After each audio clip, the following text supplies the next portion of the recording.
The Devil All the Time was directed by Antonio Campos and stars a lot of people. This is actually one of the best star casts I've seen since probably Knives Out. Like, there's a lot of great actors in here. And this is based on the book of the same name. And this is essentially like an anthology. It takes place between 2 decades. And it tells the story of all of these characters who have come along in the time and the stuff that they've done. There's some atrocious things they've done, there's some good stuff they've tried to do, but how all of their actions have resulted from committing some kind of a sin. And in the name of the Lord, they think, oh, we'll all be redeemed if we just believe and believe and believe, but in reality, that's not really how it works, and so they face some very grave consequences because of it. And in the middle of all this is Tom Holland's character, who is trying to do things right and make things better, but maybe not in the way that he probably should. This is a movie that I was excited to see for a lot of reasons, but I had no idea what it was about going in. I unfortunately have not read the novel, but I heard a lot of buzz from people who had already seen the movie, some people who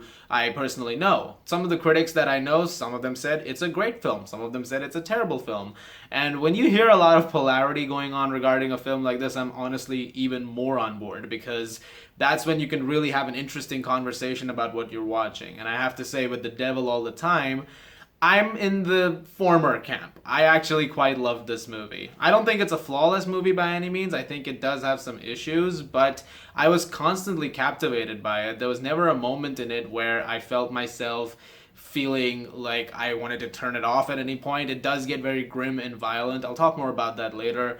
But I was constantly mesmerized by what I was seeing on screen, and a lot of that has to do with the writing and direction. This is a very fascinating story and a very simple one that's told very well by Campos. He's done an amazing job here bringing this time in America to life wonderfully, and it does show it in a very grim way, in a very affecting way that does leave you very taken aback when you're seeing some of the stuff that's on display. And the movie isn't one to shy away from its content that it's showing. Very early on, there is a very grotesque scene. Very mild spoiler happens in the first few minutes involving a dog, which is going to trigger a lot of people. Like, if you're somebody who is very sensitive to certain content, then that's gonna probably get you. But that's sets the tone right out the gate for the kind of movie that you're about to see. And while it can be very disturbing, it is extremely well made, that I was captivated by it. The performances, all of them across the board, are wonderful. Tom Holland, I think, gives my favorite performance I've seen from him in this movie.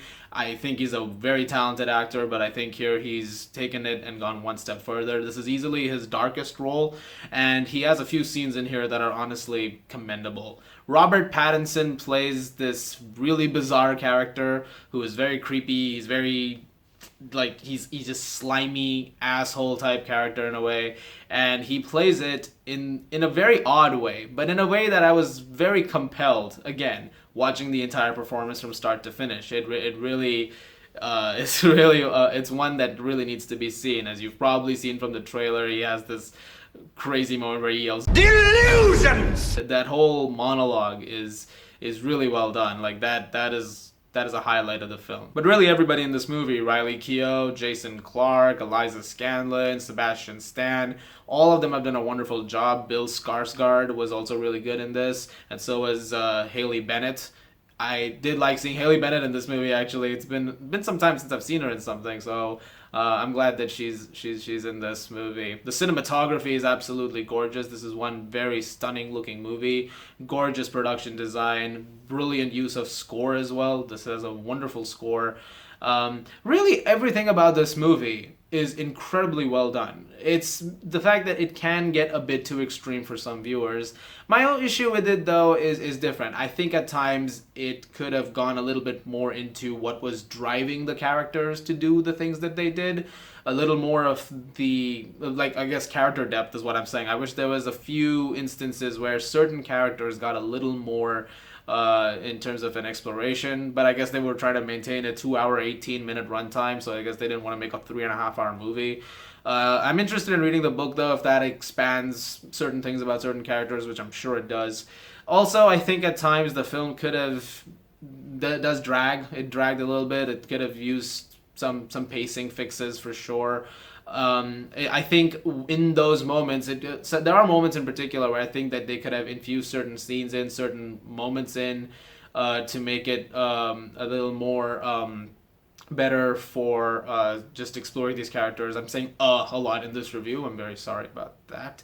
As for the grim violence and content, like I said, I've heard a lot of criticism about it.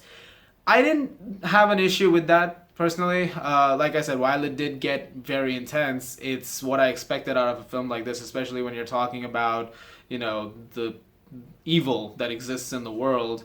There's nothing very hopeful about this movie. It's pretty grim and dark and serious from start to finish. Again, if that is not everyone's cup of tea, that's fine. I was personally extremely compelled by the film from start to finish. Aside from a few things, I really like The Devil All the Time, and I'm gonna give it an 8.5 out of 10. Guys, thank you very much for watching. Look forward to more reviews very soon. As always, if you like this, please do subscribe, and I'll see you guys at the movies.